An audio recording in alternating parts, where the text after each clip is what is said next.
Okay, so I just want to say good morning to everybody. It's December 15th. This is our monthly brainstorm at the National Health Federation with Charles Frohman and Scott Tips. Today we have Mark Krebs, we have Brian Hooker, Dr. Brian Hooker, and Dr. Lee Merritt.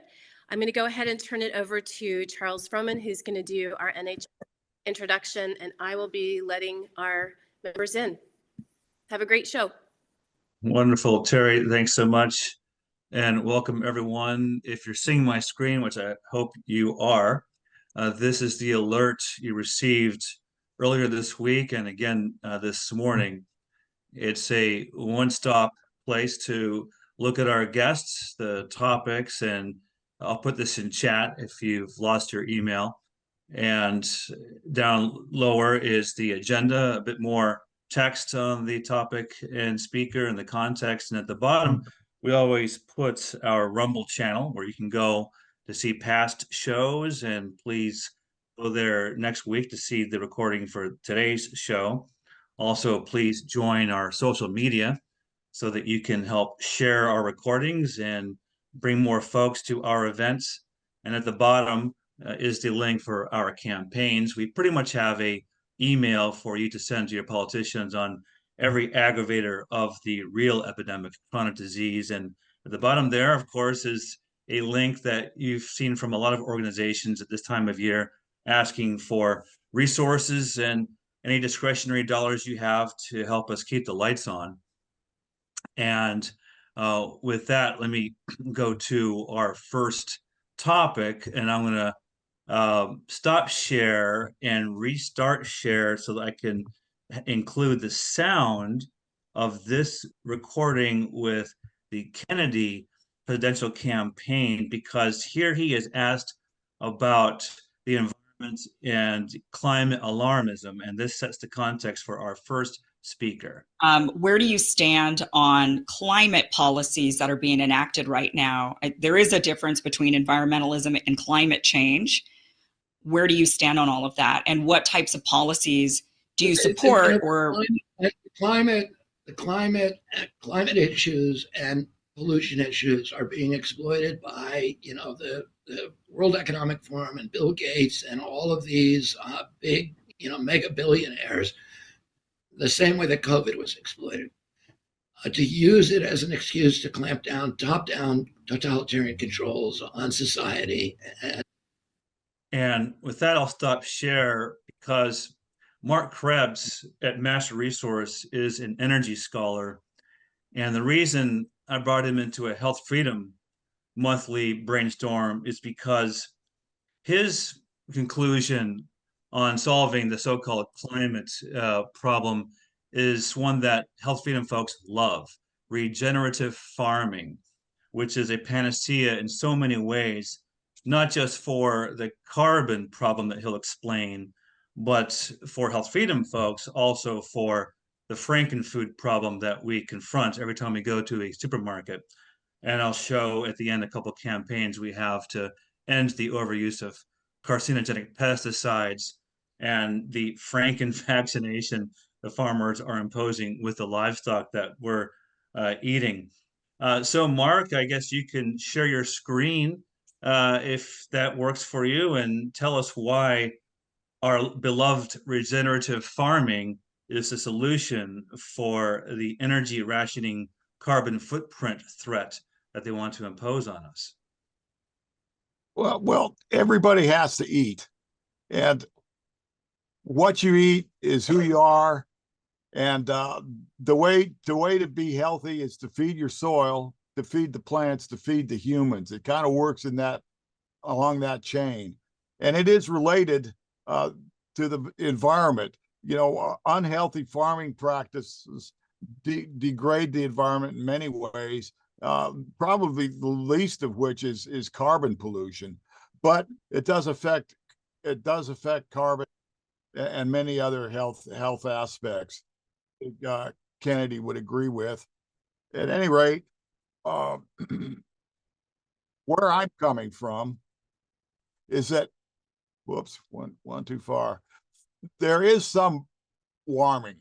I would call it lukewarming.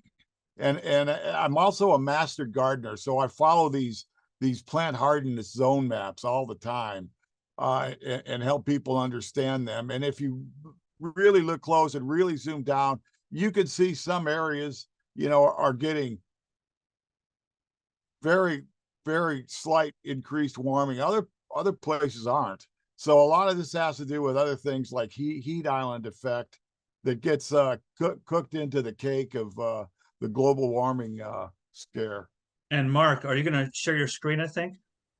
Am I not? No, so you want to click that share screen green button again. Okay, hold on a sec.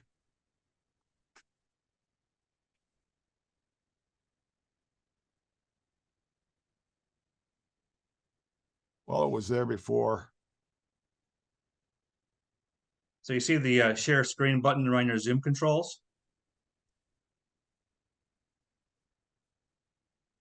It's a green button, share screen. You see it? No, it disappeared. Hold on a second.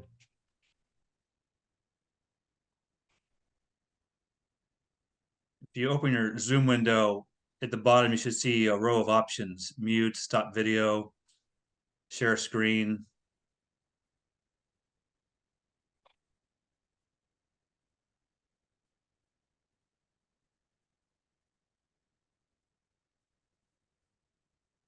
He's still co-host. Okay, I got it. There we go. All right, from beginning. All right, feed the soil to feed the plants to feed the humans.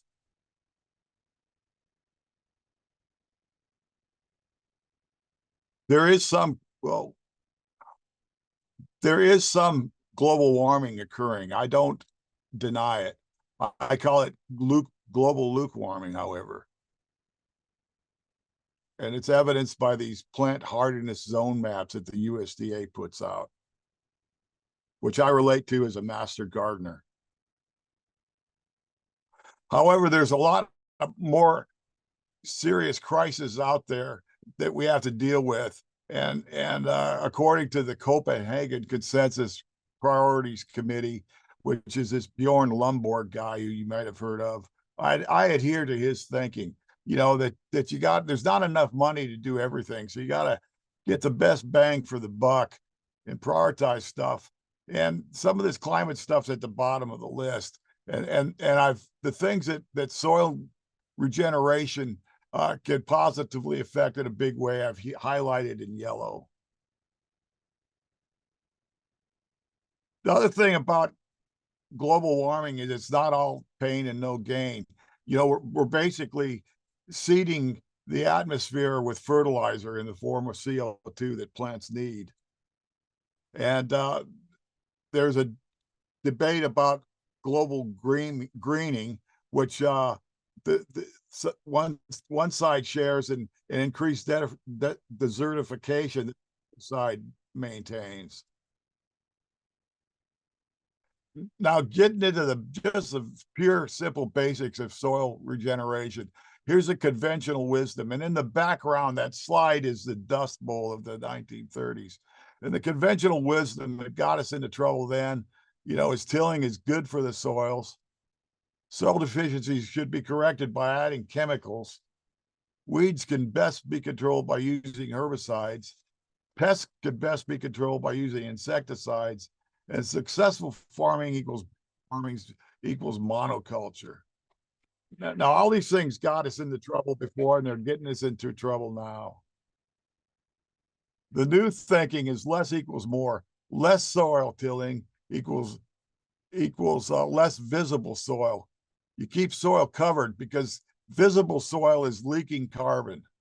And that's not that it's going to cause global warming, although it does contribute to atmospheric carbon, is because then it's not available for the plants to grow.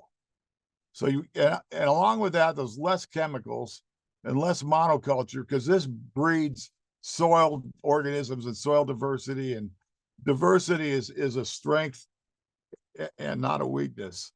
Less does not equal none, however. I'm not a purist. Tilling and chemicals can and should be used as tools, just not as crutches.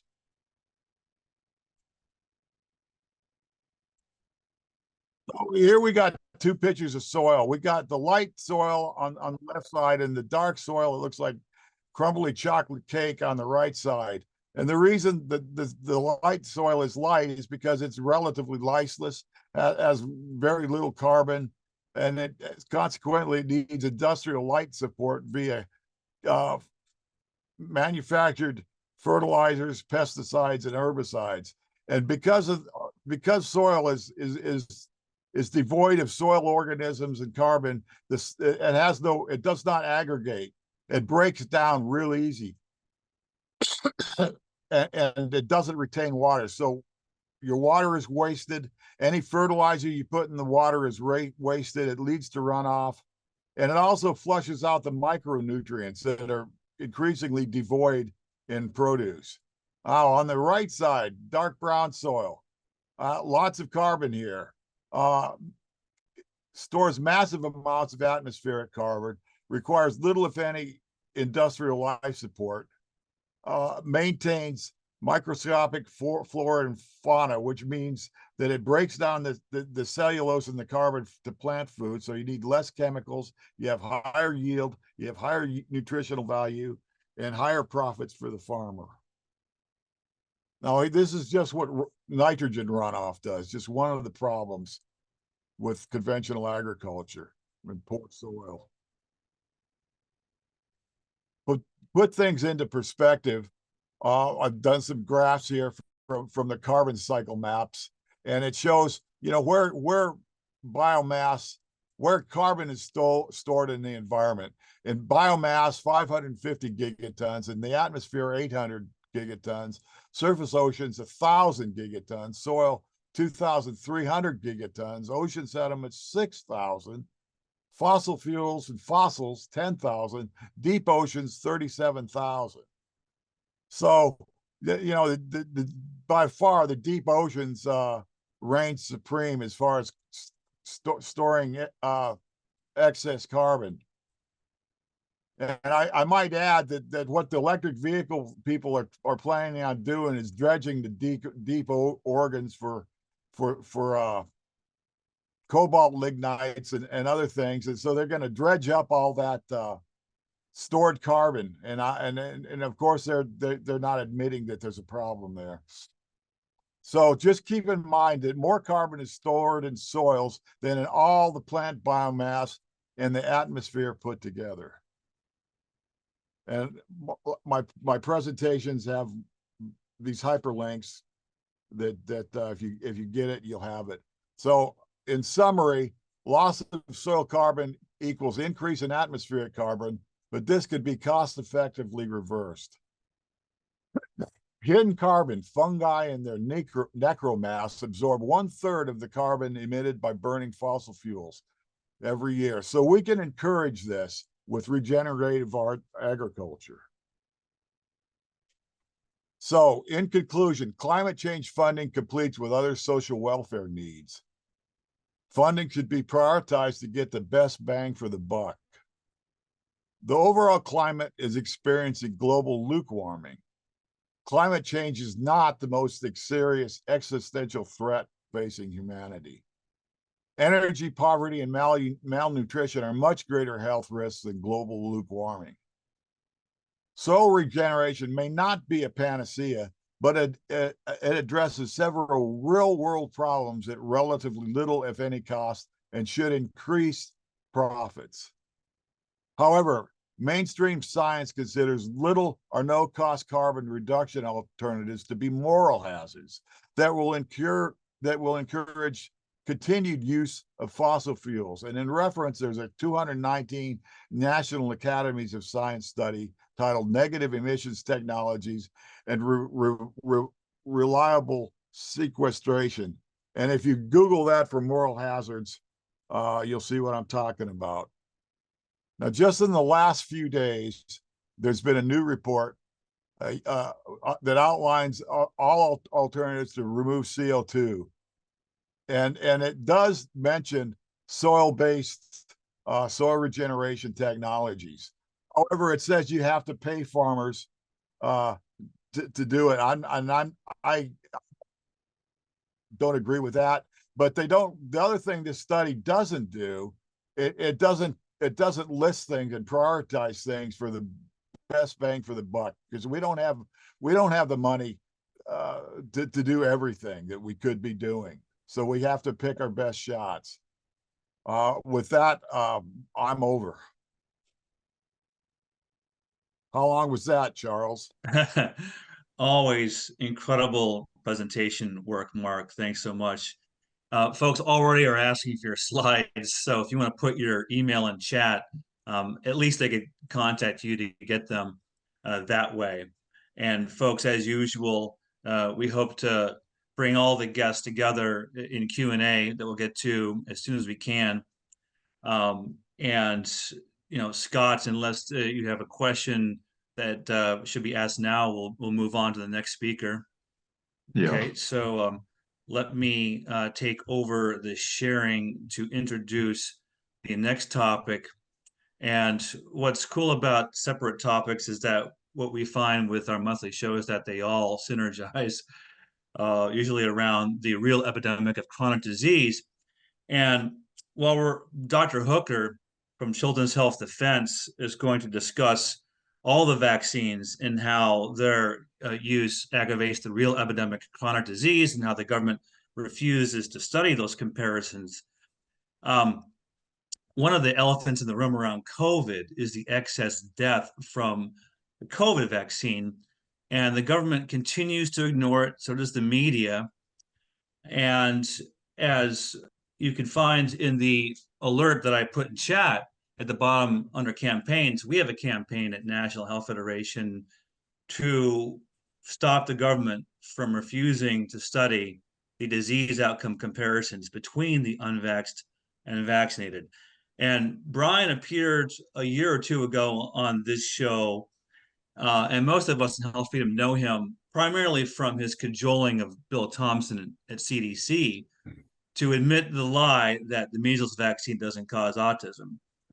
And most recently, Brian co-wrote a book with Kennedy on all the studies that are out there that we don't know about, from Greg Glazer, who is on here, who I'm sure will ask a question later in the show. Greg has his own study. There are other studies.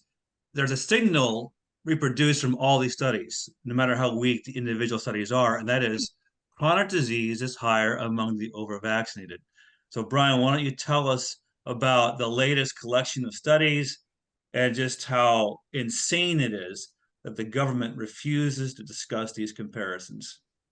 Absolutely. Well, thank you so much, Charles. And thank you, everyone. I want to shout out to Margot Dubois, who was instrumental in helping with the book, Vax Unvax, Let the Science Speak. Hi, Margot. Thanks for joining us. And I'll go ahead and share my screen. Let's see. And you can really tell, I mean, a lot of this, let's see, make sure I'm on this. There we go. You're not in presentation mode yet. There you go. Okay, there we go. If you look at the difference in vaccination schedule between 1962, 1986, and 2023, you see the effect of the liability shield against suing against vaccine injury, suing big pharma against vaccine injury. You see the residue, you see what's happened. You know, the vaccination schedule has completely exploded. And now there are 73 doses, and that's not counting all the COVID boosters. That's only counting 2 COVID shots in 2023. And this is between ages 0 and 18. So this does not include adult vaccines. This is childhood vaccines. And I should also indicate that there are now 28 vaccines that are received within the first year of life. And, you know, at some office visits, that's upwards to 6 to 8 different vaccines given at the same time. Of course, these have never been scheduled at the same, you know, they've never been studied as being given at the same time, but CDC says they're safe, and we're somehow supposed to take that magic leap of faith and believe it, even though vaccines separately have been woefully understudied. The studies have been buried, and the results, the fraudulent results when they're shown to the public, are quite dubious.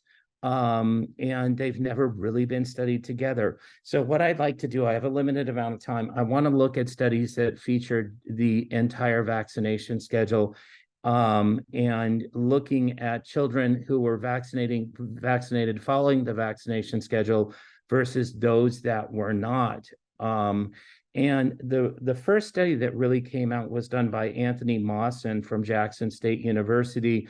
And the red bars here, those are fully and partially vaccinated. So this is not a comparison of just fully vaccinated, but this is a comparison of fully and partially vaccinated.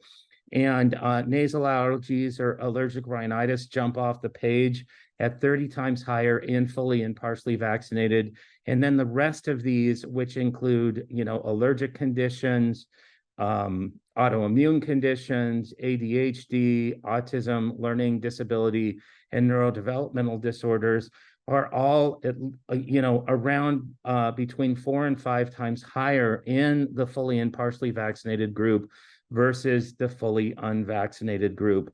And this was a study that also looked at infections. We would expect that vaccines would protect against infectious disease, but that's not true. Again, fully and partially vaccinated children their incidence of pneumonia was 6.4% versus 1.2% in the unvaccinated. And then ear infections, which really blew me away because, my son was vaccinated, and he would really, as a baby, he was a walking ear infection. And ear infections, the incidence of recurrent ear infections was about 20% in the vaccinated group and less than 6% in the unvaccinated group. So that really blows me away, that small proportion of individuals that had ear infections.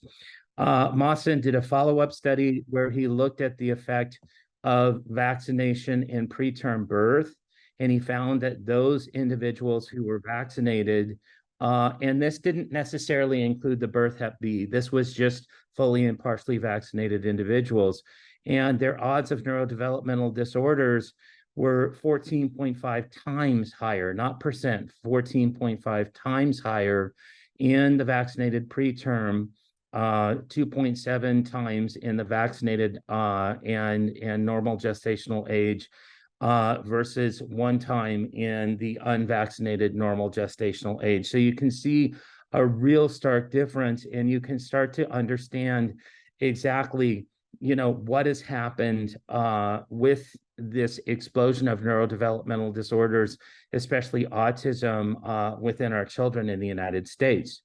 Mawson was accepted in a journal called Frontiers in Public Health. It's a PubMed index journal. When it was first published, it got over 80,000 hits within 3 days. And Frontiers was like, we need to pull this, and they re-reviewed it, and they never retracted it. It was quite interesting. They said, oh, whoopsie, we weren't quite done with the peer review, and we decided to reject this, which was pretty duplicitous of them, given the fact that they had already gone through a peer review process and it had been accepted. Undeterred by that, Dr. Mawson republished in the Journal of Translational Science, which is a reputable journal, unfortunately not indexed by PubMed. But again, this is, publishing in PubMed index journals is a contact sport. If you don't publish the main narrative, then it is very, very difficult to get published. Neil Miller and I actually did that in a journal called Sage Open Medicine in 2020. And here we looked at just vaccines in the first year of life. And so if a child got 1 vaccine in the first year of life, or they got all of them, they were considered vaccinated. That's the red bars. And then if they received no vaccines in the first year of life, that's the blue bars. And double the amount of developmental delays 4.5 times as much asthma and double the amount of ear infections in that particular cohort. Gastrointestinal disorders was about 2.5 times higher.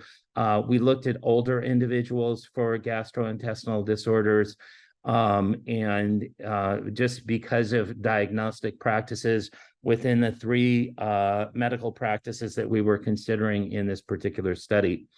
We actually, this paper was rejected 5 separate times without peer review. And Sage Open Medicine then put the paper through 3 separate rounds of peer review, which is about 2 more than what is happens normally. And it took us 11 months. The paper was finally accepted by Sage and published in May 2020. And it's been viewed or downloaded over 230,000 times. So people are clamoring for this type of information. In a follow-up study here, finally, we looked at fully vaccinated versus fully unvaccinated. And you can see the red bars get much, much larger. The rates of things like chronic ear infections, 28 times higher in the fully vaccinated versus the fully unvaccinated. Asthma, almost 20 times higher in the fully vaccinated versus the fully unvaccinated. Autism, we saw a consistent effect with autism, about 5 times higher in the vaccinated cohort. And that was echoed by the earlier paper that I did with Neil Miller, as well as the Mawson study. We looked at the effect of breastfeeding and vaccination as covariates, and we found that typically the cohort that fared the worst were the vaccinated and not breastfed, and the cohort that fared the best were the unvaccinated and breastfeeding over a duration of at least 6 months. Lyons-Weiler and Paul Thomas came out with a paper also in 2020. And that particular paper, they looked at number of office visits in the fully and partially vaccinated in Dr. Paul Thomas's practice, and versus the number of office visits in the unvaccinated portion of Dr. Thomas's practice. And here are the results. You can see a quite stark difference between, and this is not fully vaccinated versus fully unvaccinated. This is partially and fully vaccinated versus unvaccinated. So we would expect the effect to get much worse if we were only looking at fully vaccinated children. This paper was published in the International Journal of Environmental Research and Public Health in 2021. After a lone anonymous complaint, it wasn't really anonymous, it was done by a pro-AstroTurf blogger named Orak, or David Gorski, who is funded by the Department of Defense. And the paper was retracted in 2022. The complainant claimed the results were invalid due to differences in healthcare seeking behavior between vaccinated and unvaccinated children. Dr. Thomas and Dr. Lyons-Weiler have gone on to show that these differences were actually in the opposite direction, that unvaccinated children in Dr. Thomas's practice actually were more compliant on their well child visits than the vaccinated. So if anything, the original paper was actually biased towards the null hypothesis. Almost immediately after the paper's publication, Dr. Thomas's medical license was revoked by the state of Oregon's medical board. This is a contact sport. You know, when you publish these papers, then you're taking, in this case, your career in your own hands. His license was reinstated under very onerous conditions. He couldn't do well child checkups. He couldn't talk about vaccines to patients. And so he retired in December of 2020. And I think I'm going to leave it there. That's about 10 minutes for my presentation. And Charles, if that's okay with you, and we will go on to the next presentation. Brian, you're always fantastic. And, you know, the comparison controversy is something a lot of us know about. And I think you gave me one of the questions I'm going to ask all of you about the contact sports reality that we're facing as healthcare activists. And I'm sure Greg Glazer, you know, one of our attorneys, is going to dive deeper into this issue, which is so huge in so many ways. Absolutely. Greg's paper with Joy Garner is featured in the book Vax Unvax as well. Sorry I didn't feature that paper in the presentation today, but it's an excellent study. Yeah, and we'll definitely get into that. If you wouldn't mind putting your email in chat, Brian, as usual. You got it. Another great slide deck. They want it, so if folks want to email you for it, at least they can get it that way if you're open to sharing it. And let me share my screen one last time to set the context for the great Dr. Merritt. And so let's see here. Recently, I've been lobbying a lot on the wireless mesh issue. I questioned Senator Johnson, our health freedom friend, in the Capitol at an event against the World Health Organization. And I asked, given that the method by which both the WHO and our own White House occupant is going to try to coerce our behavior, impose cancelable currency, thought police censorship, these carbon footprints, and medical compliance passports, the enabling method is the wireless mesh. This forest of 5G antennas they want to mount outside our bedrooms, our kids' classrooms, throughout neighboring parks. Would Senator Johnson, for example, be willing to put a hold on a bunch of bills? Telecom is pushing through Congress as we speak without really any opposition except this coalition that I'm a part of, where we have calls every week with staffers for relevant politicians on the committees of jurisdiction. And it's an uphill battle. I think folks will agree with this. COVID's silver lining is that it has awakened America and the world to pharma corruption around vaccines. We haven't had a similar catastrophe to wake people up, how the wireless mesh is going to become a digital gulag. So with that, Dr. Merritt what is a surgeon and was given the spot of the surgeon member of the now defunct Navy Research Advisory Committee. And during her time on that committee with naval researchers, she became an expert on bioterrorism research, biomedical research. And she's been very high profile during the COVID hysteria, exposing the corruption around that.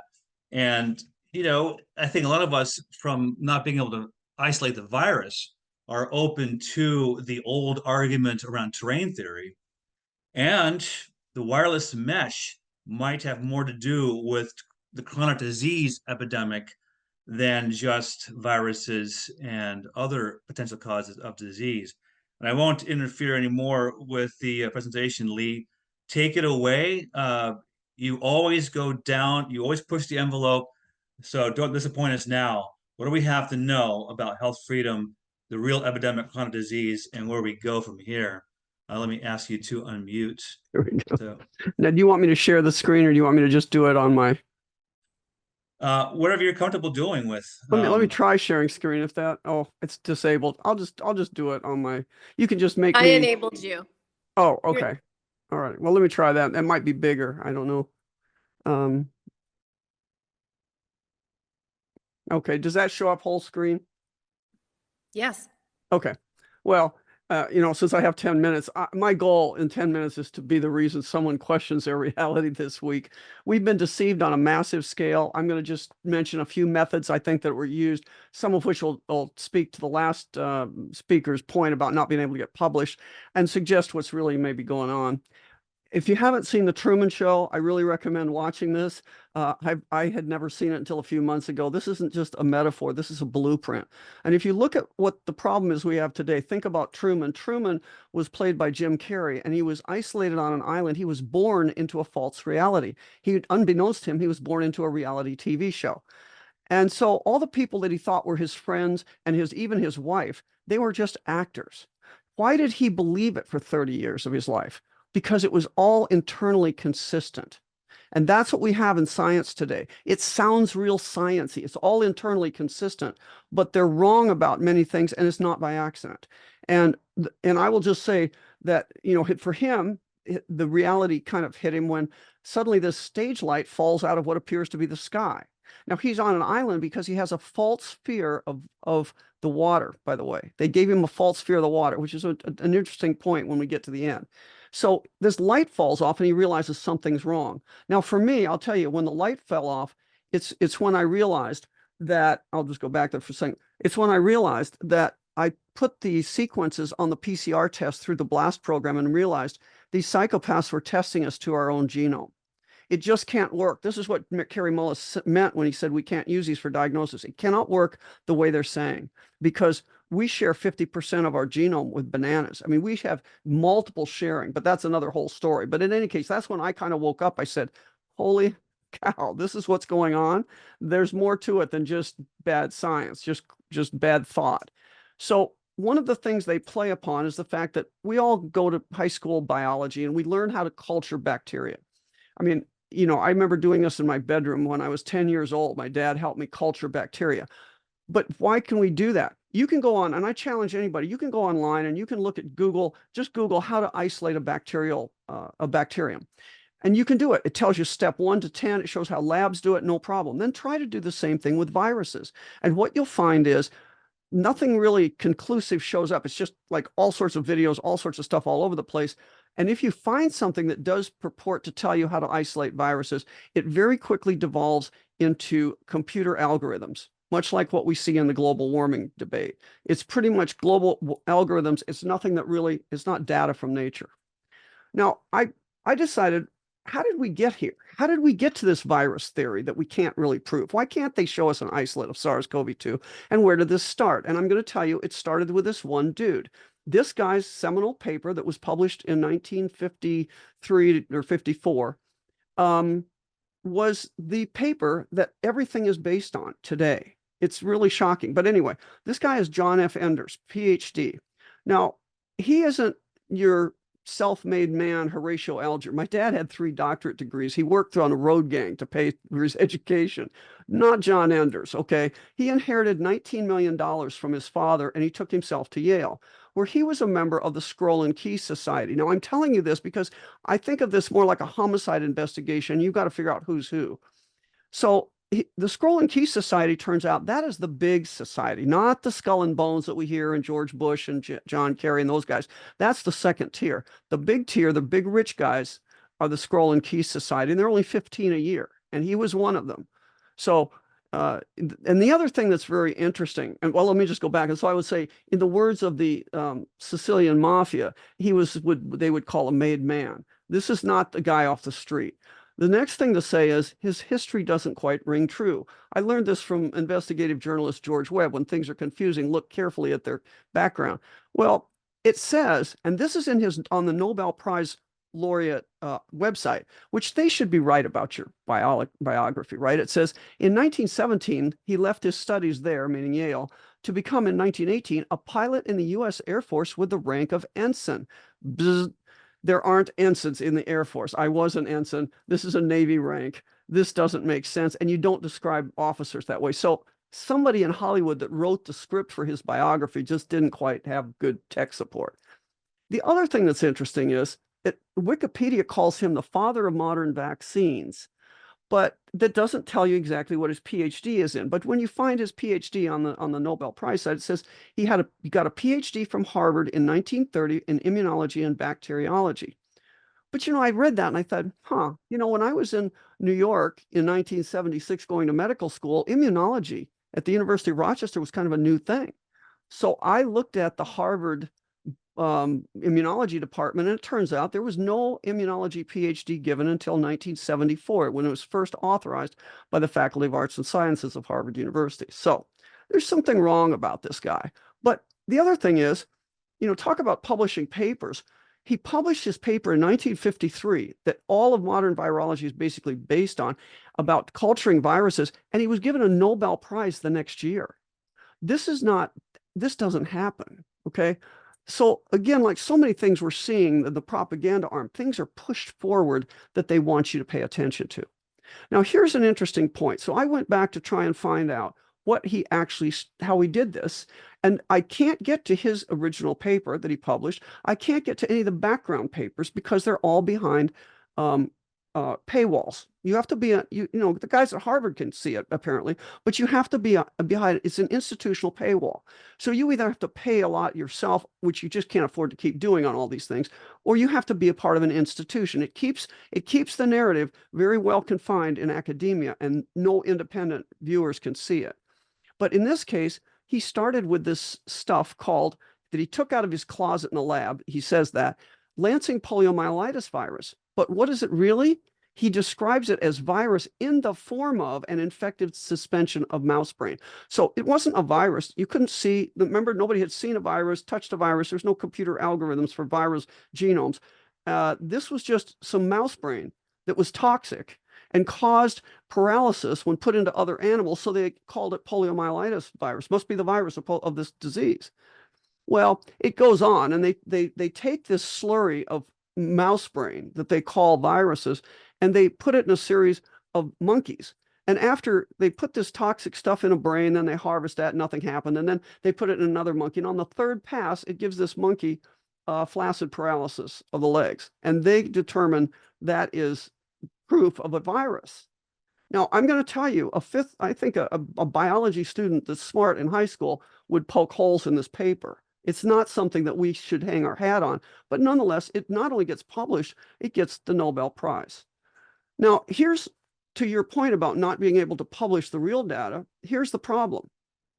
Before World War II and during World War II, the largest medical and scientific publishing house in the world was Butterworth's. And it was, and these two guys after World War II went to them, Alexander Fleming, who discovered penicillin, and Charles Dalton was the grandson of Charles Dalton, the explorer. They went to the British government and they said, we really got kind of blindsided by not having really good communication with people around the world scientifically, and we should have been in better communication. Why don't you let's have a big medical publishing house, scientific and medical publishing house. And the British government, without hesitating, said, sure, we can do that. They didn't have to ask Butterworth because they owned Butterworth, and it wasn't owned by just the government of Britain. It was owned by MI6, the British spy agency. Now, after World War II, they combined with Springer. They became what became, it was called Pergamon at that time. And I suspect this is where we get Springer Verlag. You know, I haven't traced it modern times, but this is probably where it goes. So they combined these two things together, and it made a huge publishing house for all medical and scientific, pretty much all medical and scientific stuff. And guess who they made as their first editor-in-chief? Intelligence officer Robert Maxwell. Now, he was a spy for the British, and he in World War II against the Germans, and presumably he was a Mossad agent because he's married on the Mount of Olives. And just as a little trivia, you probably know the name because he is the father of Ghislaine Maxwell, the pedophile consort of Jeffrey Epstein, pedophile, that we all hear about. Interestingly, now the only scientific advisor in the big publishing house was Paul Rosebud, also an intelligence officer who spied for the British against the Germans. So this is, and it's funny when we talk about, I heard this thing, the Broward County sheriff one time said, oh yeah, it wouldn't be a good pedophile case in Broward County if we didn't have the Disney people involved. It turns out that the CEO of Disney named his son Robert Maxwell Iger because they were best buddies. So it's kind of like George Carlin said, this is a big club, but we ain't in it. How did we let this happen? It's because this is Ed Harris, who plays the director in The Truman Show. He says, we accept the reality of the world with which we're presented. It's as simple as that. And nobody ever went, once John Enders got the Nobel Prize in virology, or in medicine, and in medicine anyway, nobody went back and looked at the actual initial work, apparently. Stefan Lanka did, and he concluded what I'm saying is that there's no evidence of an isolate of any virus. And keep in mind that in Latin, virus doesn't mean germ. It means poison or toxin.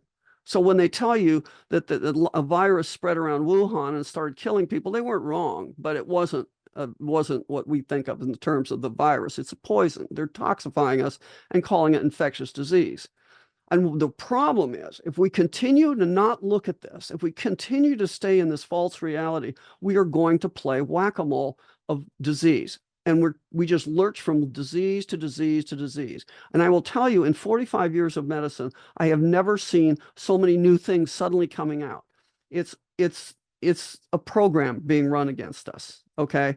And it's not about this. And it's interesting. I mean, I could do a whole lecture on one part of this, and that's the Marburg thing. But let me just point out, here's what we need to be paying attention to, not viruses. Not that we're not getting sick, but we need to be paying attention to other things. Optogenetics. When I actually followed Feng Zhang, who was the purported father of CRISPR, and he goes to on his website on the Zhang lab at MIT, he says, well, you know, when it comes to genetic manipulation, we can do gene knockdown, but we can't really do precise gene insertion. And I said, what? This is the father of CRISPR. What's he doing? Well, I learned from another chemist PhD friend of mine, when you don't understand what's going on, look at the guy's PhD. His PhD, Feng Zhang, was in optogenetics. And what is optogenetics? Optogenetics is where what they've actually done is hybridized opsins, which are light-sensitive chemicals. We have rhodopsin in our eye.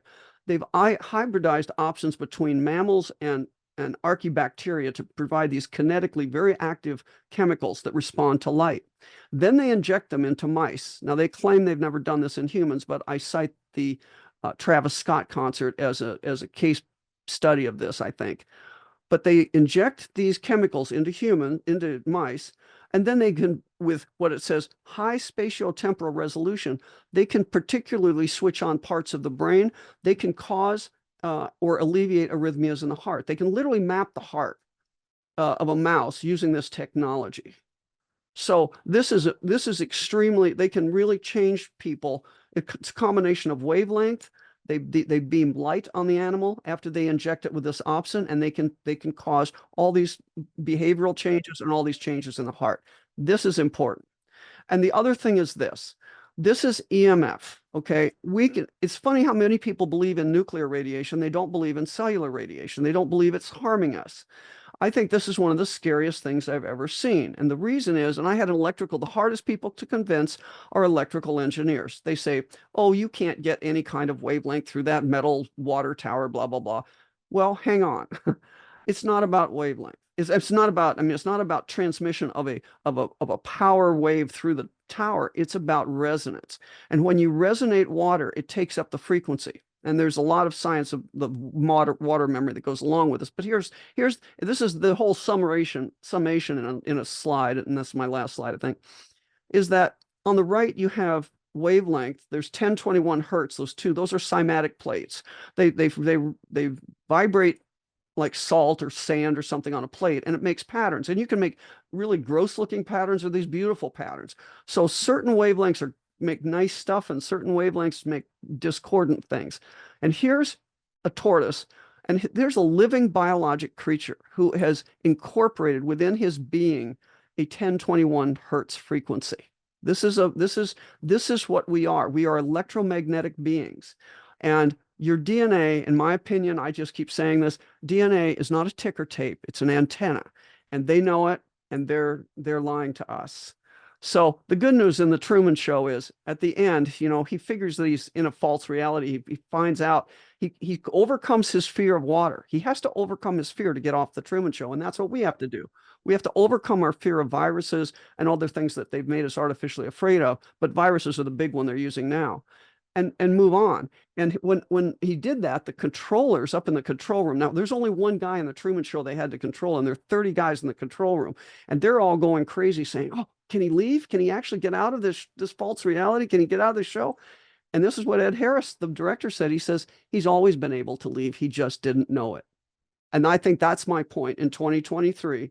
When we get our reality straightened away, when we start really demanding proof of things and not accepting what's been spoon-fed to us without solid science, we'll get out of our Truman Show too.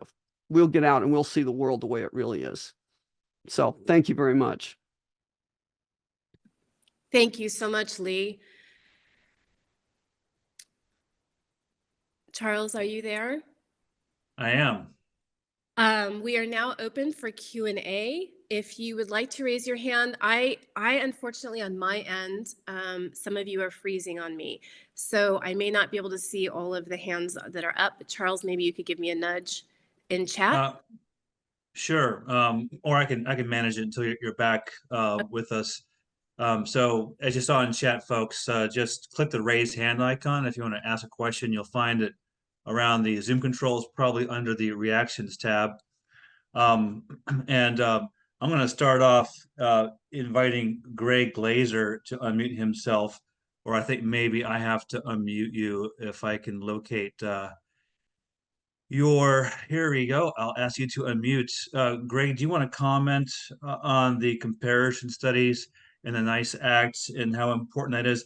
And let me first pose a question this way. Did folks see the tweets or the news story about the decrease in SIDS during COVID and how the sudden infant death syndrome that, by the way, Brian, Neil Miller presented a few months ago? Do you think the disappearance of SIDS is going to help the mothers continue to seek exemptions? And Greg, with that question, go ahead and talk about Mr. Hooker's presentation. Sure. Yeah, I think that Dr. Hooker's presentation is excellent. And I recommend that folks purchase the book, Vax Unvax, because it goes into a very deep dive on what these studies are. And this is a book that is gaining momentum. It's a book that's very important and needs to get into the hands of Congress and state legislators so that we can end vaccine mandates. When we end vaccine mandates, it means that the unvaccinated are allowed to exist. They're allowed to exist in society. They can go to school, they can get jobs, can travel, and so forth. And that's very important if we want to continue doing control group science, which is the most important and powerful way to show what the health of our society looks like when we remain unvaccinated. And it's part of a larger paradigm. As Dr. Merritt's presentation also highlights, there are many things that are affecting us, EMF in particular. The premise of a control group is really powerful. It's something that we need in society.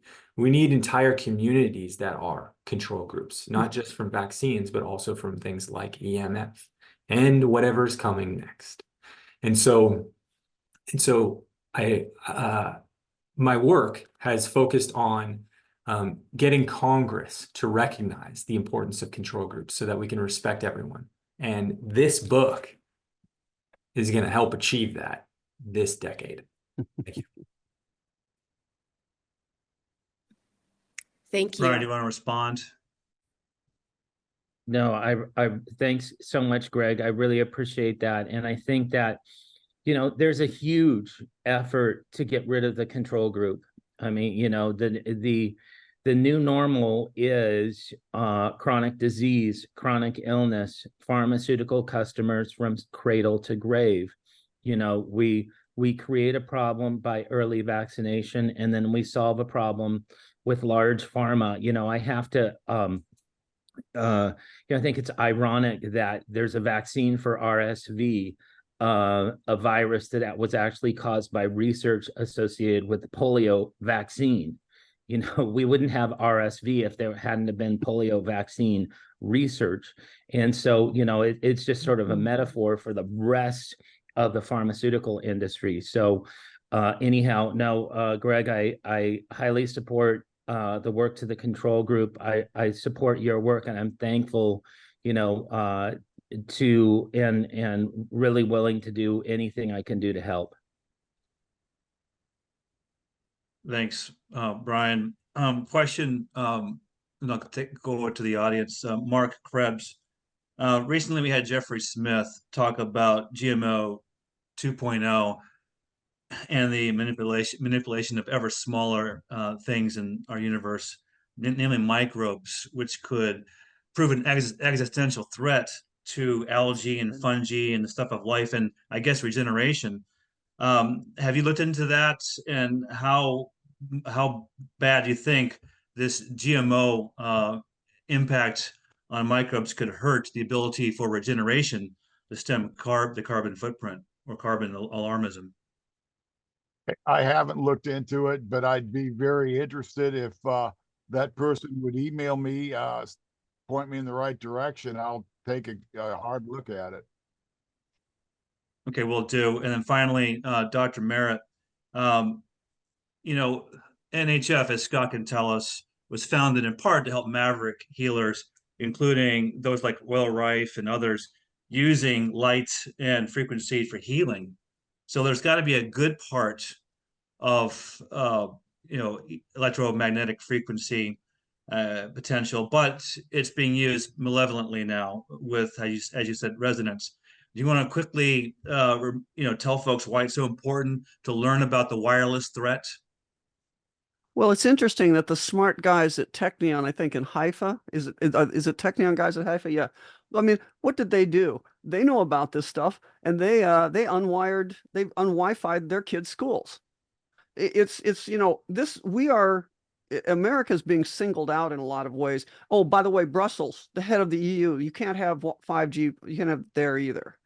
So we're being propagandized. It's mass mind control, this idea that if you talk against wireless technology, you're just an idiot. But the fact of the matter is there are two industries that are not able to be sued for medical problems. One is the vaccine industry, which has been well discussed already, and the other one is the telecommunications industry.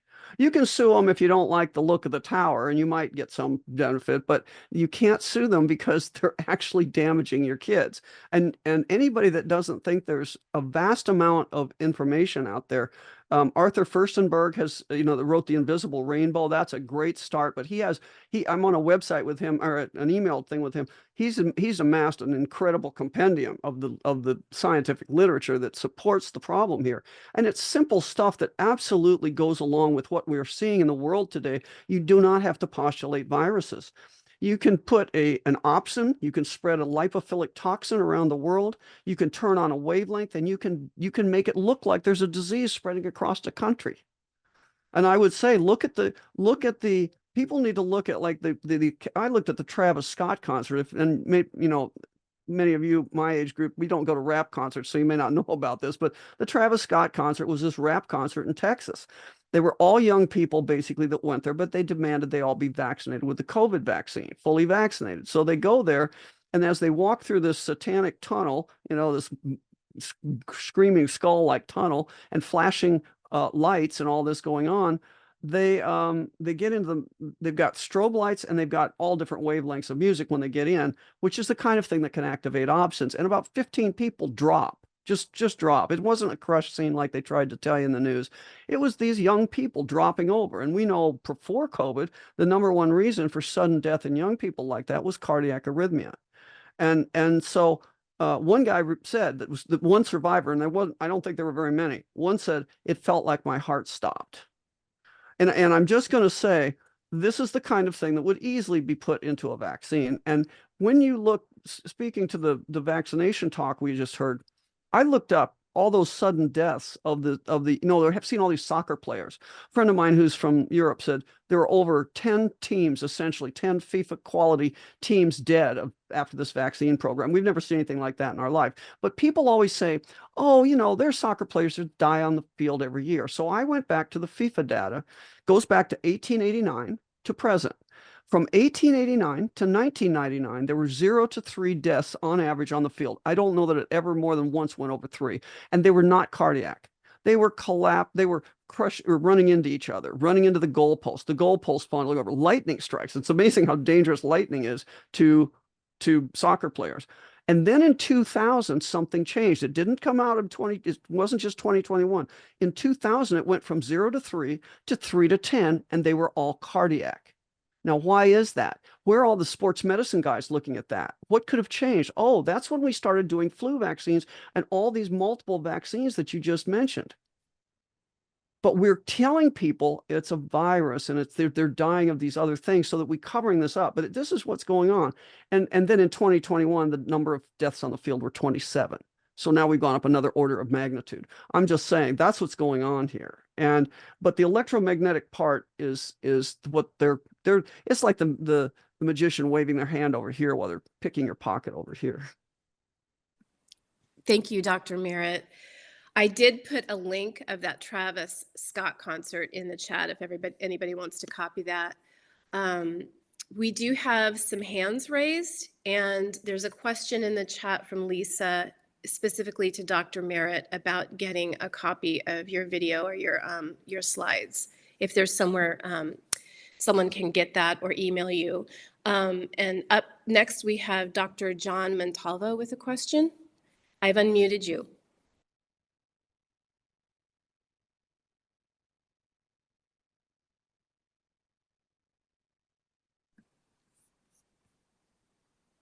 John, Dr. you got to John, unmute yourself.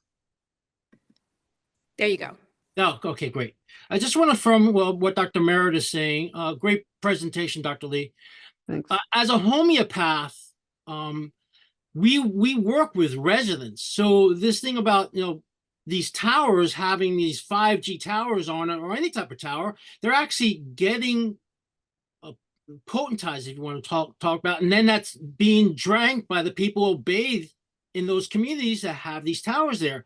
Because as a homeopath, I can actually take a vial of, I like to use alcohol when I'm making my homeopathic remedies, and go out in the sun and potentize the sun and use it as a remedy to combat certain, combat skin cancers, combat skin burning, from the sun. So the same thing can happen with these 5G towers being next to these water towers or next to schools, because we're 80% water.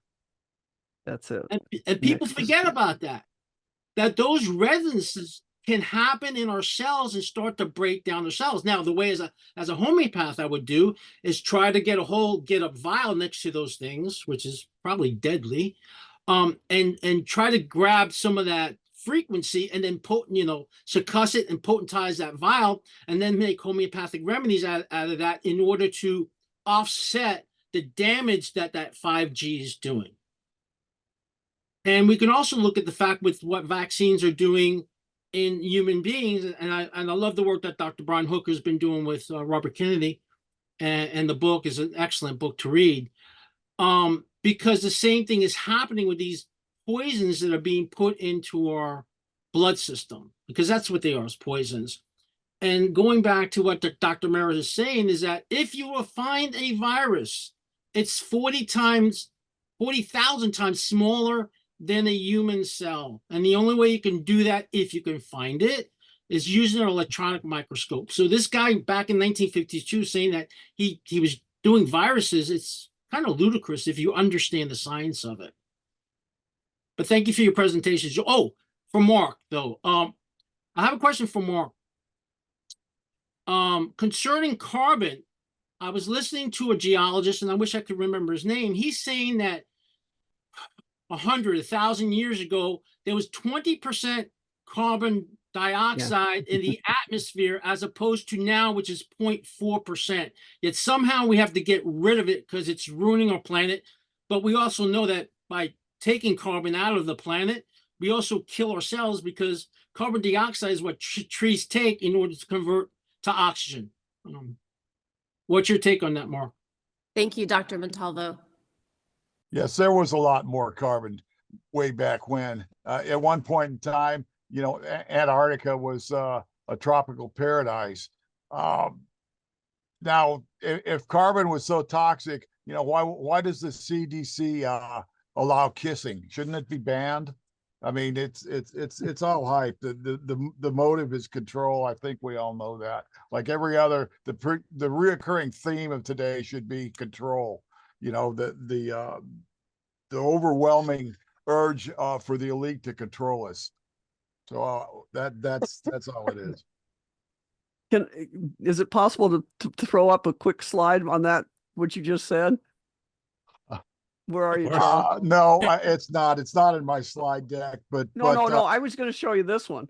You're just talking about the carbon dioxide. This is growing plants at various parts per million of carbon dioxide. Oh yeah, we should have learned this from the pot growers in Colorado years ago. They pumped CO2 into their tents because they know they get, big money makes big science work. They know you get better growth. So too with the guys in Italy or in Spain that grow the vegetables in the tents. We're now sitting, that shows you this almost dead looking plant at 461 parts per million. We're sitting at 419 parts per million. That's just a fact. I got this from Willie Soon at Harvard. Basically, if you, and there's plenty of this out there, you know, they're going to kill us if they lower the CO2 anymore. So yes, that's the point I'm making. The term is the term is that there could be a carbon drought coming our way. Yeah. My goodness. Linda Varsu has her hand up. Yes. Linda, I've unmuted you. Yes. I'm speaking from Athens, Greece, and I am here to give some lectures. I would like to tell you, first of all, congratulations from your presentations. And I'm going to say for the second time, as an immunologist trained in Paris at the Institut Pasteur in the 70s, also I worked in the vaccine department.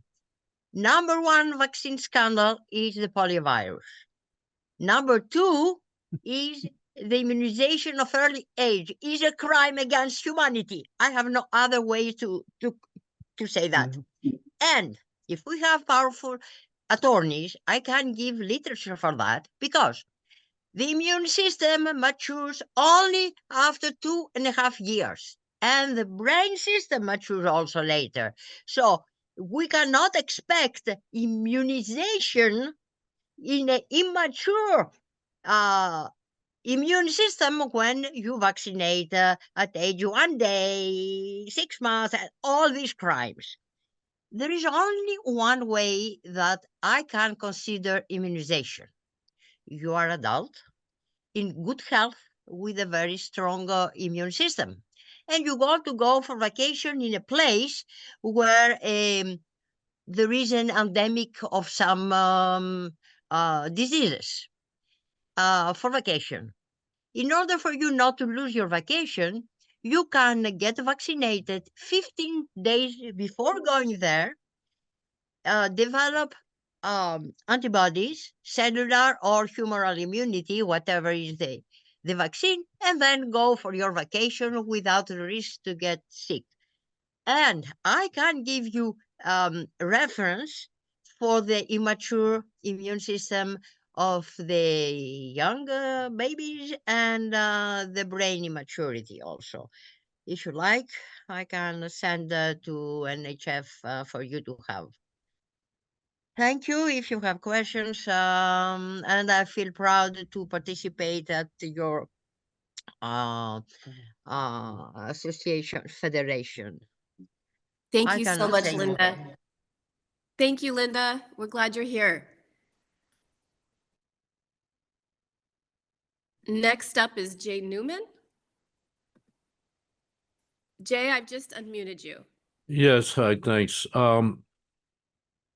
Great presentations. Brian,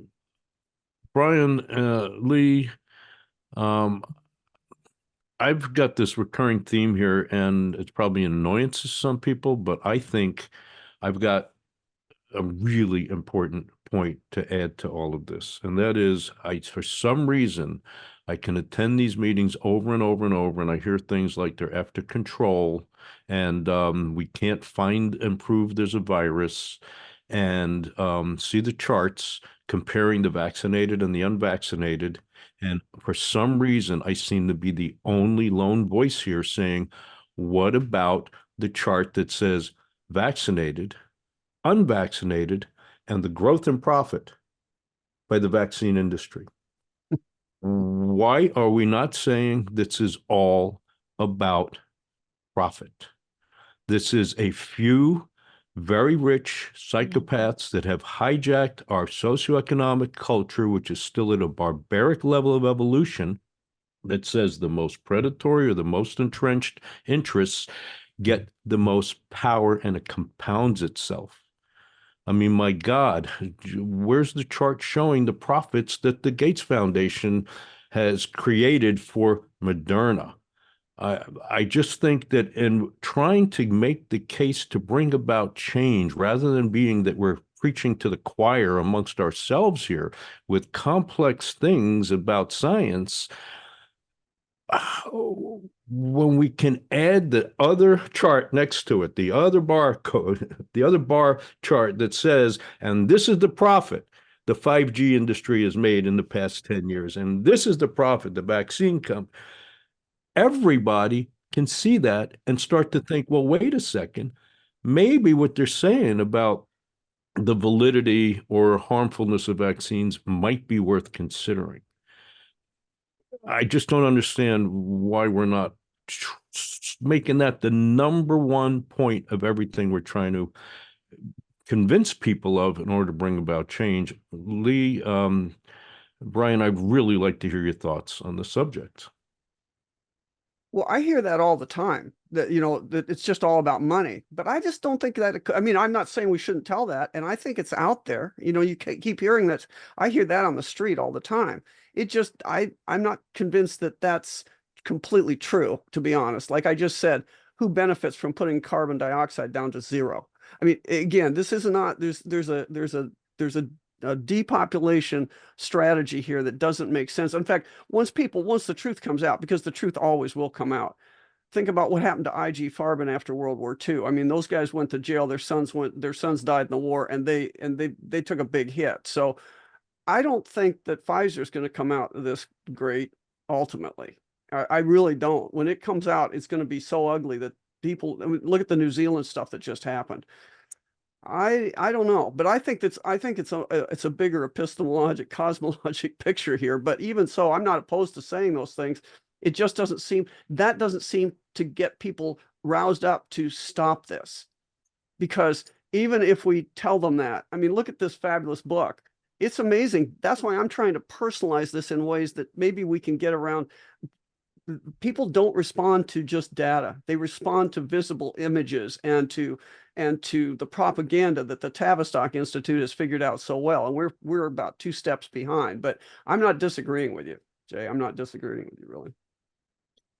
No, I want to point out in support of what you said, Jay, that it used to be that if a vaccine was voted onto the schedule in the United States via the CDC's Advisory Committee for Immunization Practices, that it was a $1 billion a year proposition for the individuals that manufactured that vaccine, and then the royalty stream usually impacted somebody on ACIP, actually on the committee. You know, we know Paul Offit voted himself rich by voting for the rotavirus vaccine. And, you know, so there are really myriad conflicts of interest there regarding the financial remuneration.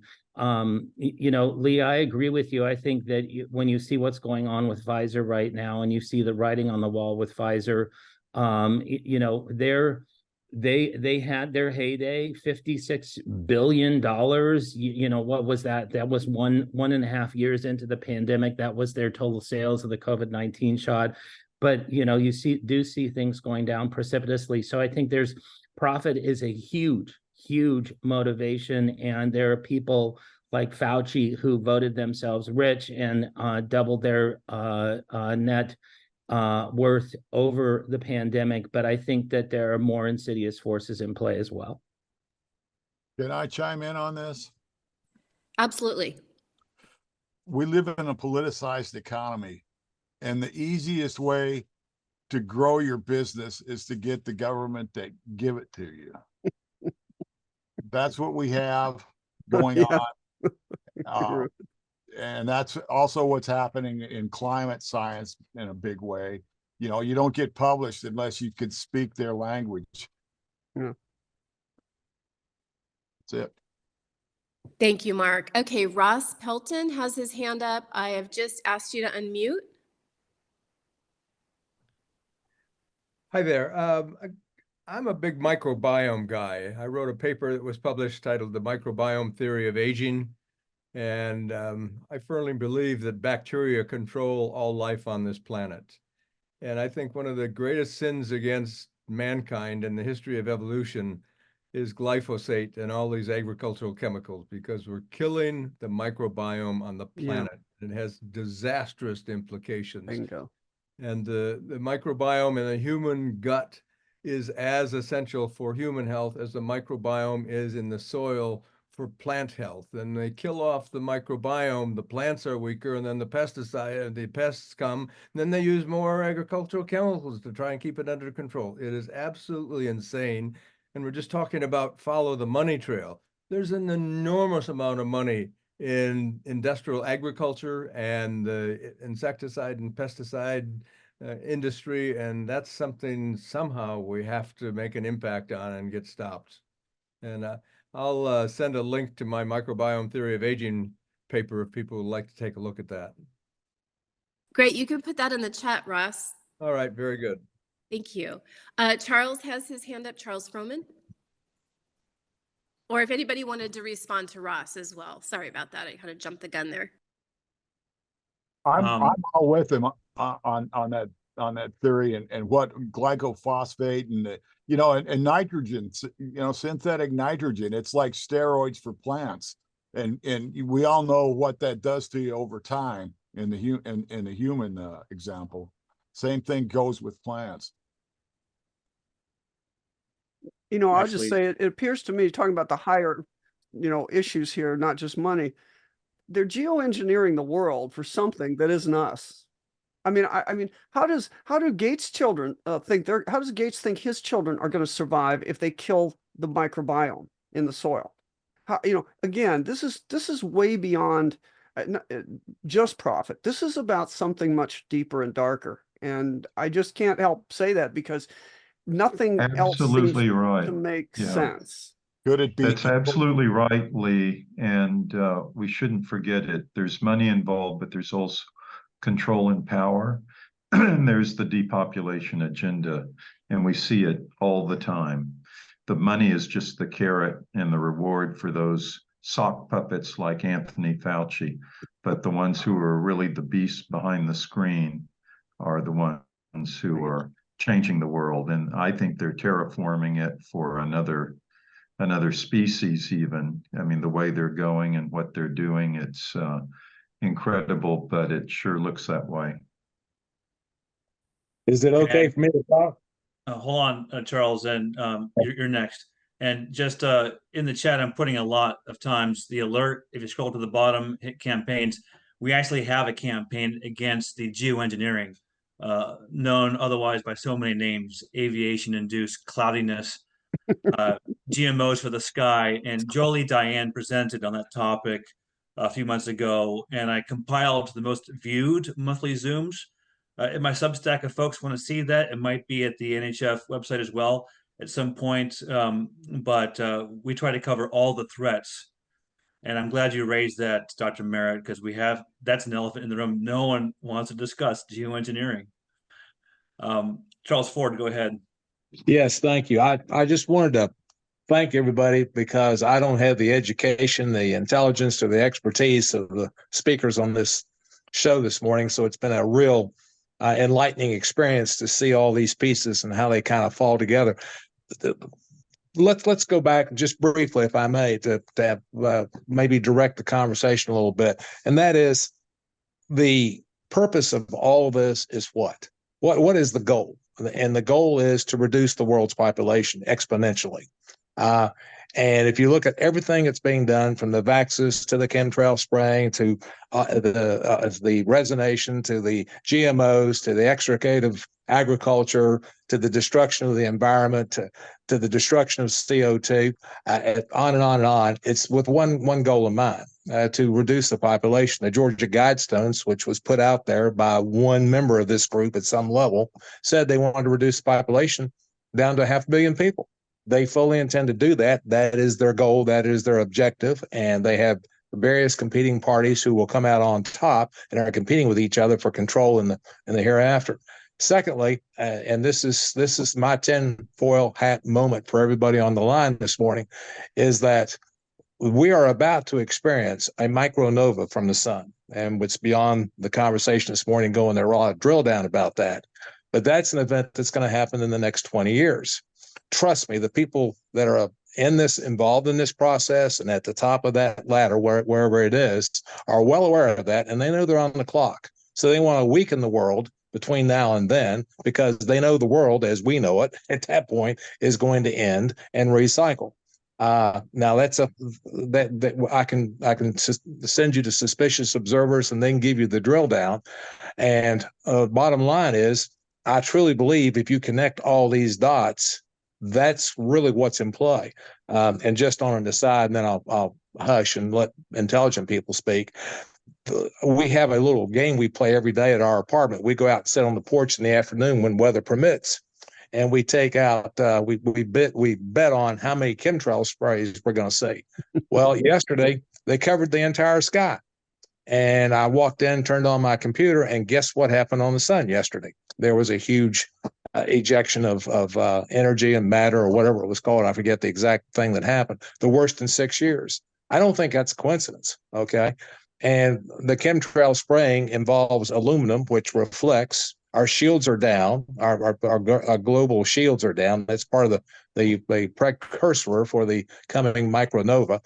And of course, aluminum does what? It gets into the environment, and aluminum does what to people? Well, nothing good. So again, just another method to reduce the world's population. And I think that's the matter that's in play. Thank you. Next we have, unless somebody wanted to comment on that, next we have up Alex Landry. Hey, thank you. So yeah, I would like to comment on that. I mean, I haven't heard it yet, but global domination.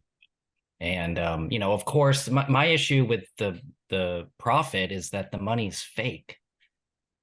Like it's fiat money. So like at the end of the day, what's really going on? It's about global domination, but we have to remember we have all the power.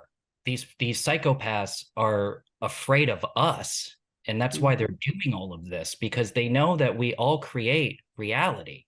And all we have to do is combine our efforts and we counter what they're doing. I mean, it's not like we have to all be geniuses here to put 2 and 2 together with what's happening with the World Economic Forum and how they're trying to condition people to just accept this as there's no other alternative, that people have no imagination and creativity into like what is possible and like what we're capable of. So I just want to like emphasize that the real fear is these psychopaths fearing us, not being afraid of them and their agenda, and us actually combining our efforts to counter this global domination agenda, you know, that's in our face. So like, yes, part of this global domination is depopulation, but in my opinion, it's overall, it's a global domination agenda, but it can't happen, you know, when enough of us are choosing love, like without, you know, being a hippie or anything like that. You know, love is all the power we need. There is no other form of power that's more powerful than, you know, love, and enough of us just coming together, you know, to do our best to create the reality we want to see now. So thank you so much, everybody. And I also just wanted to share my respect for Dan Kenner, who unfortunately I think passed away last Friday. Scott, was it last Friday or the Friday? You're muted. He died on December 8th. I was going to mention it at the end of this event, but thank you for bringing it up anyway. Plus, we lost our NHF Germany representative, Petra Weiss, on December 3rd. It was all, in both cases, it was a sudden illness. Neither had been vaccinated to our knowledge, but they passed pretty quickly. So it put a real hole in NHF's situation. And did I address the last speaker about join the NHF? Sorry, I just wanted to finish with that. Just how important it is as we lose some incredible assets to the NHF. How important it is to, you know, continue to increase our membership and overall increase our influence on what's happening with this global domination agenda. Thank you, Alex. Very Alex. true. Very true. Can I speak to the global domination agenda? Sure. There's a saying, I'm sure you've all heard it, go big or go home. And I think this is an opportunity to go big. We have the Union of Concerned Scientists who really are just a front for the climate alarmists. We have the Consumers Union, which has essentially been bought off. What about a union of concerned consumers that with different aspects of all of these things we've touched on today? Maybe that's thinking outside the box in a big enough way to maybe get enough coordination, because coordinated. You know, it's like herding cats, and everybody is faced with their own daily chores of paying the bills and keeping getting to work and taking care of the kids and everything else. It might be something to consider, something to brainstorm at some point. Thank you. Thank you, Mark. We have two more hands, Charles and Dr. John. Yeah, this question is for Dr. Lee and somebody else who talked about, Scott. So I'm gonna say this just to let you know, I do have a podcast that's called Biblical UFO Deceptions.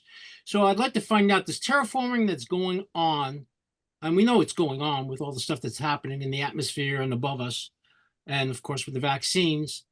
Do you believe it could be a race of beings, also known as the reptilians, as others that are changing our world so they would have a better inhabitants to live in? You know, I'll just say something about that.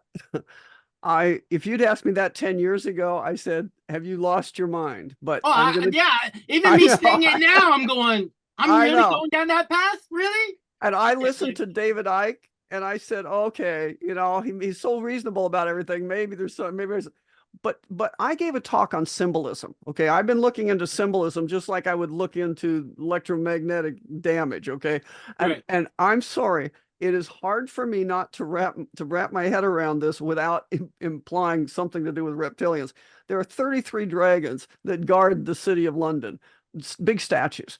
The reptilians are everywhere in our iconography. If you drive a Fiat now, an Alfa Romeo, you're going to stare at a symbol of Alfa Romeo that's been on there since they invented the car, and it's a reptilian eating a baby. I'm sorry, now it's on the center of your steering wheel. You can't make this stuff up. Well, I mean, even the medical symbol has two snakes on it. Right. And see, the medical symbol has changed. That's another point. That's a whole other story about who Asclepius, the god of medicine, was. But he was actually a demigod. When they tell you that they named coronavirus because it had a crown, no, his mother was raped by Apollo and her name was Coronis, and that's where all these names come from. But it's all the new symbol. The old symbol was the staff of Asclepius with a serpent, and we were told that was because they took the soul away. The new one is actually the caduceus, which that really came out in the 1800s. And I remember in medical school in New York in the 76 that there were people railing, historical medicine people railing against that. But what it is, now it's got two serpents on it, and the wings. Where do the wings come from? Those are the wings of the cockatrix bird, which is them blazoned on the Belvedere Castle in Central Park. But the cockatrix bird is a half reptilian, half bird animal that can kill you with its glance. That was what Shakespeare talked about, the darting eye of the cockatrix. Why in the world would you put that on a medical symbol, right? Everywhere you go, it's like this. I'm sorry. I think there is something. I don't think we're alone on this planet, and I do believe that this could be part of it. I'm just going to say, you can call me crazy, but I don't. I'm just saying. I don't think you're crazy. I don't think you're crazy because I, like you, 10 years ago, I would have said, what are you kidding me? Get away from me. I thought Alex Jones was crazy too, and he's turned out to be right. So I talked to Cliff High, and Cliff High's kind of out in the woo world. That's what he calls it. And Cliff High, I asked him because he was talking about going to this, having this experience, the shamanic experience with shamanic doses of mushrooms, and what he and Joe Rogan do, this kind of stuff. And I said, okay, Cliff, do reptilians show up here somewhere? He says no, but he has come around to the idea that it is an alien presence. I mean, he's been studying language going back into the idea what these words mean, where Elohim comes from, and these kind of words. So I don't know. I'm just going to say I think there are. And John, thank you. Charles. let me just add in to that because you included me in your question. So maybe I read too many science fiction novels growing up as a teenager and even into later life. But terraforming was what human colonists did on other planets to make it habitable for them and not necessarily for the local fauna and flora. So actually, when I called it terraforming, I probably should have called it exoforming because it's not for humans, it's for other species. And as in the case with Lee, I you know, 10 years ago, hell, maybe even 5 years ago, I would have thought people were a little bit tipsy to propose such a proposition that maybe the planet's changing. But after 24 years of attending Codex meetings and seeing all the bad things run through the Codex, from glyphosate, you know, poisoning of the soil. Thank you, Ross Belton, for bringing that up, because it should be brought up every time. And NHF is the only one opposing it at these meetings year after year after year. And the most we get is a ripple of snickering laughter behind us from the Monsanto people and the Dow Chemical people and the like. But no one seems to believe us. And then we go on with all the other pesticides, herbicides, fungicides, the chemicals given to the animals. All of those are things that NHF has fought year after year after year at Codex. And then combine that with the dumbing down of the nutritional density of our food. You know, the apple you eat today is a third as nutritious as the apple your grandparents ate way back when. So we're facing a real catastrophic situation that's coming together. And, you know, the biggest lie is maybe, well, I don't know, it can work both ways. The hardest thing to believe or the easiest thing to believe, but to say that there are alien beings will make all of us here a laughingstock to most people in the world. However, we can't rule it out. I mean, we just keep seeing all this evidence of things going against humanity and anti-humanity. Catherine Austin Fitts even refers to it as the anti-human agenda, and she's right. And so we have to at least contemplate the idea that this is going on.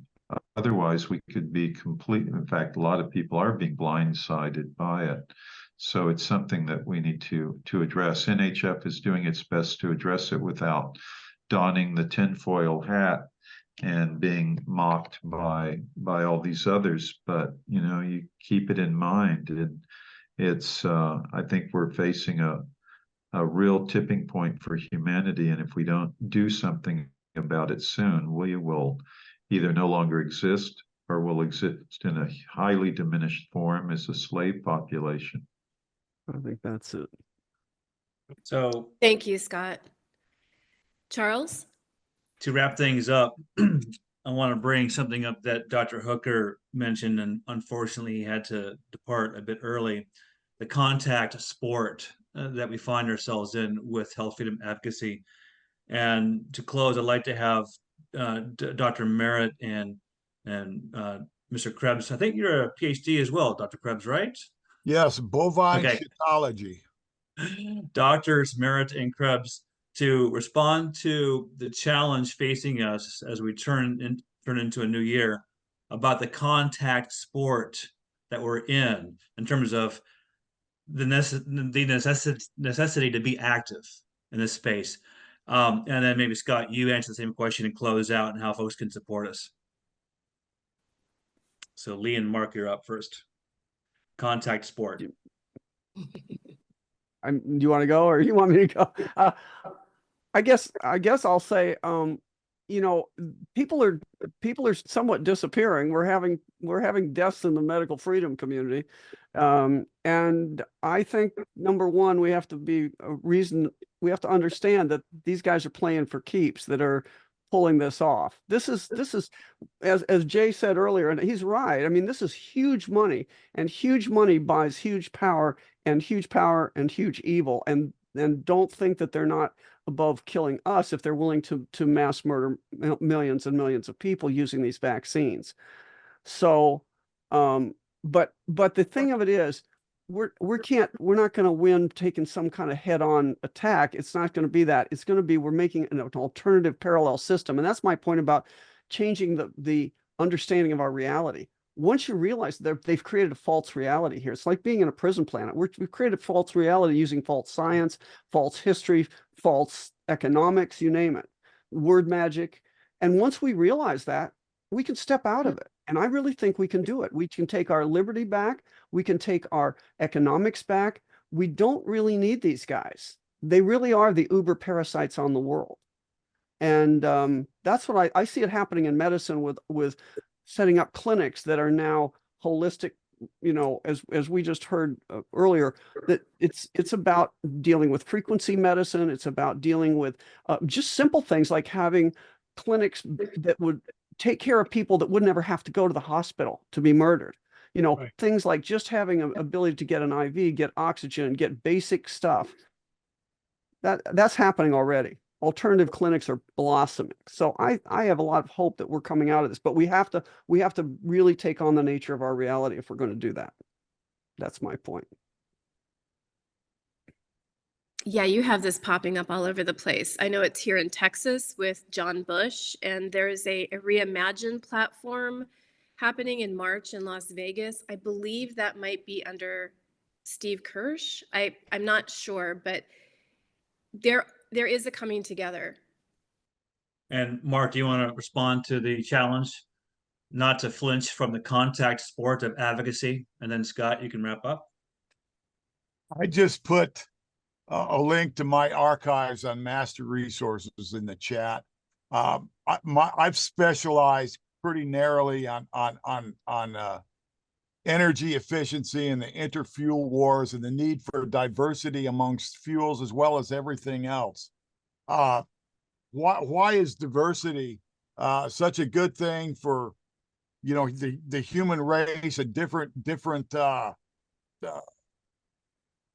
genders and well, I don't know, that's all cloudy now too, I guess. But you know, I've been focused on diversity and energy. The what's going on now is they're trying to make a monoculture out of electric energy fueled by renewables, which voids the laws of physics and as well as economics, and it's gearing us up for a less dependable energy infrastructure that is probably designed to fail in a catastrophic way. If you remember Winter Storm Uri, you know, there were hundreds of people who died because of the lack of sufficient energy. And according to a friend of mine and another author, Robert Bryce, he wrote how that almost happened in New York. They narrowly avoided a shutdown, a collapse of the grid, which would have taken apparently supposedly months to recover, and the death toll of that would be many thousands. I don't know what, but you know, these are all areas, and we're all talking really.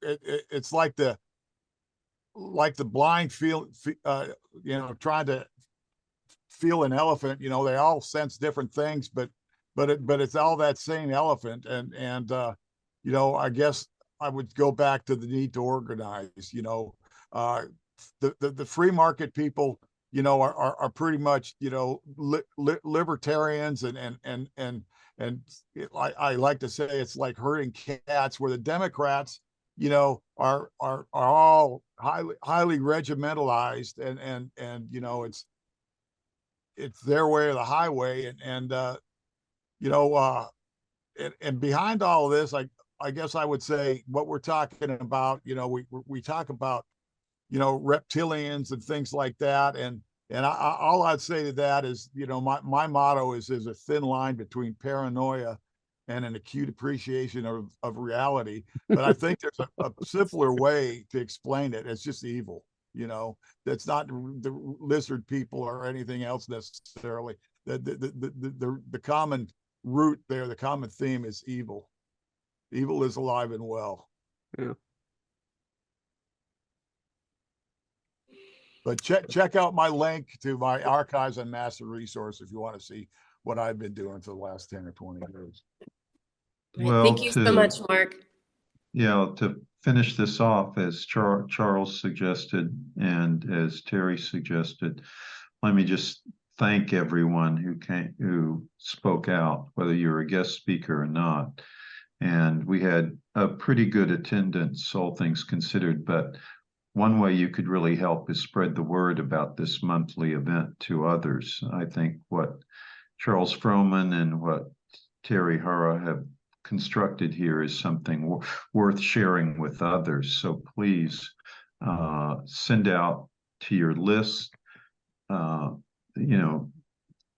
these events, and we have them on Rumble too, so you can go back and they've been recorded, and they are being recorded, and they can be shared even post facto with other people. We also ask that it is sad that we lost a long-term NHF person in the board member in the form of Dan Kenner. He was a PhD and an acupuncturist as well, very highly trained, very knowledgeable. And then Petra Weiss in Germany. And we need people to fill slots like that to help, stand shoulder to shoulder with the rest of us. So if any of you are interested, don't hesitate to volunteer, because sometimes the people are more, sometimes, all the time, the people are more important than the money. We need donations, of course. We need memberships, but we haven't been around for 69 years for nothing. We're the world's oldest health freedom group. We're also probably the most experienced health freedom group in the world. And we've been involved, you name it, whatever the topic was, public fluoridation of the water supply, or fluoridation of the public water supply, malathion spraying, vaccinations. We were all doing this, talking about it, opposing it long before a lot of these other groups ever even were a gleam in the eye of the founder's parent, if even that. So we've been doing it a long time, and we would welcome your help to extend our reach and make go another 69 years. But hopefully we'll win this thing, and then the need for organizations like ours will diminish greatly.